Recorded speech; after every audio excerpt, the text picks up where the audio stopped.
So I'm Mattias Lundberg, and I'm the lead specialist at the World Bank, and I lead a youth program, among other things, something called the Global Partnership for Youth in Development of the World Bank. And I'm lead specialist on youth development at the bank. So I think the young people in the Middle East face some of the same problems that young people face all around the world, right?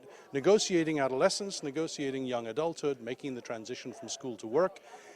Young people face the same problems everywhere. And so it's, in many ways, the Middle East is not unique, right? And the Middle East is not different from the rest of the world. Young people face the same problems, as Bill Rees was saying, in Europe, in North America, in Africa, elsewhere. There are some things some concerns that young people in the Middle East have that are a little bit different from those elsewhere.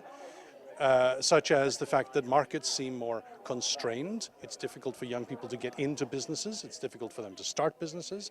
Laws and policies are more constraining. It's hard to get finance. It's hard to get licenses for businesses. For young people, it's much harder for young people than it is for older people and established businesses. So that's very, very difficult. That's one thing. Secondly, there's been a tradition in the Middle East of young people waiting for public sector jobs. Now, happily, that's diminishing.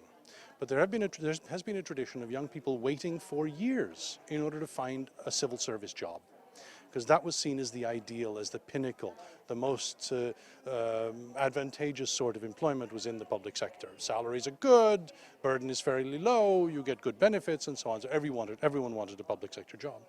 Happily, in the past few years, that concern seems to have been diminished. But there is still a difficulty in getting young people, into convincing young people to take risks, to try to be entrepreneurial, to set up businesses in the private sector, to become real entrepreneurs. There are some programs, one called INJAZ, another one called Know About Business, that are trying to teach young people or give them the hope or the encouragement that they can have a future in the private sector. Now, you asked me about the future of young people in the Middle East, and I would say, again, young people in the Middle East, they face the same problems that young people face everywhere. I would say it's not that different. So you mentioned the conflict between Islam and secularism. I don't think that's what drives the issues facing young people in the region. I think what drives young people in the region is the desire to enter adulthood, to become proper members of society, to find a job, as Bill Rees was saying earlier, to get married, to start a family, to move out of the family house. Those are concerns that all young people face. Then young people in the region aren't that different. Right? So I think to frame it in terms of these global geopolitical battles, I think that's misleading. I don't think that's the way we're going to find solutions that will satisfy or alleviate the concerns facing young people in the region.